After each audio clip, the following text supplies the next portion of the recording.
I'm not going to go through the other stuff, but obviously these are all Vista imaging display. You guys should all know that already, so I'm going to skip over that. I do want to point out the two last options in the tools menu. They're very, very good to know. One of them is the lab test information.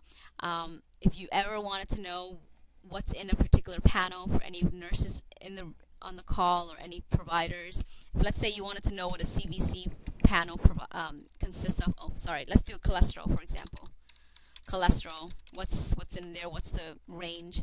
If you click on it, it'll tell you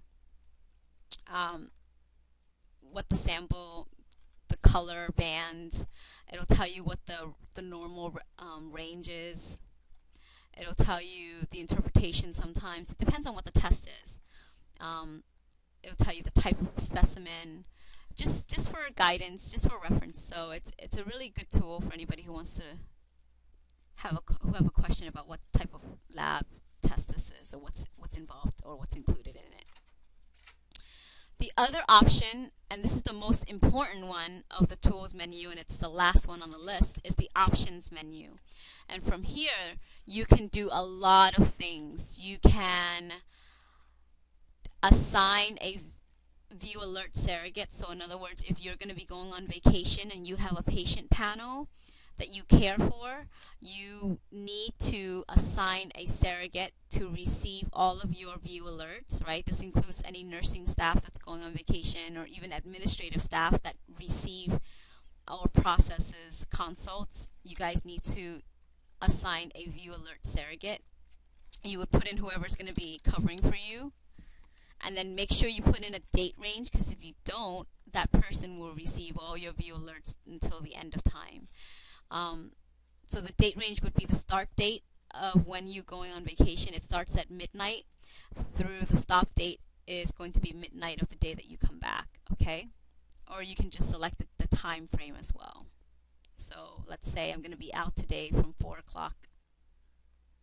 So you can put the time here. So as soon as 4:01 hits, you're not going to receive any view alerts. Your surrogate will receive all your view alerts that got generated after 4 p.m.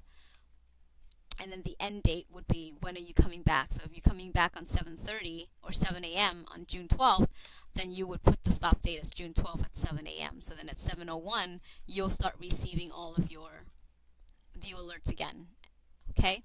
So that's very important. I'm going to cancel out. Cancel. But that's how you assign a view alert surrogate. It's through the options menu on the tools bar. Yes. Oh, in that case, you would have to send us an email. The supervisor would send the CACs an email and say, so-and-so is extending his or her leave. Can you assign this other person as her surrogate? And then we can go in and edit it. Okay, thanks. That's a good question. And also, it's the same thing. If somebody went on vacation and they forgot to assign a surrogate for themselves, you can always send us an email and request that we assign whoever you want. I'm assuming you're the supervisor, so. Okay. And then the other tab that's really awesome is the List Team tab. If you click on Patient Selection Defaults, if you have a clinic that you save as your default clinic, you can sort your patients by the date and by the appointment date and time instead of by the patient's last name. I don't have a default clinic, so that option is grayed out for me. But if I did have a default clinic, I could sort my patients by appointment date and time, which is very useful because now you can just go and see who's first on your appointment list, and then go through your chart that way. And then also down here, you can set the clinic appointment display time view. So if you want to see all the patients that are scheduled for today and tomorrow, you would change it starting today and then stop tomorrow. So now you'll see, for whatever clinic you select, you're going to see a list of patients that are scheduled today and tomorrow. And then also, you can do personal lists, but I'm not going to go through that. Anybody who has who don't have a clinic, but they see several patients from several clinics, you can actually create your own personal list. But again, I'm not going to go through that. If you want me to help you, you can just let me know, and I'll be more than happy to help you set it up.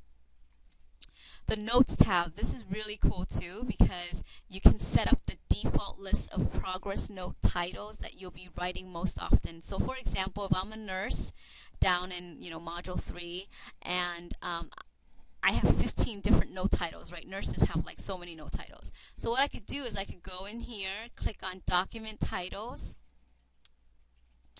I'm going to remove all this other stuff. And then under document titles field here, I can type in med, nurse, and I can start adding the note titles that I use most often. So I do a lot of wound care, I do a lot of telephone care, I do post-discharge. Okay, so let's say these are the 4 notes that I write the most often. So I will save this as my list, click OK. So now when I go to the Notes tab and I write a new note, you see my default note title comes to the top of the list, and now I don't have to keep on typing it in or trying to remember what my note titles are.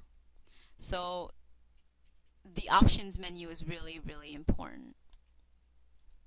And then there are other things that you can do as well, but I'm not going to go into it.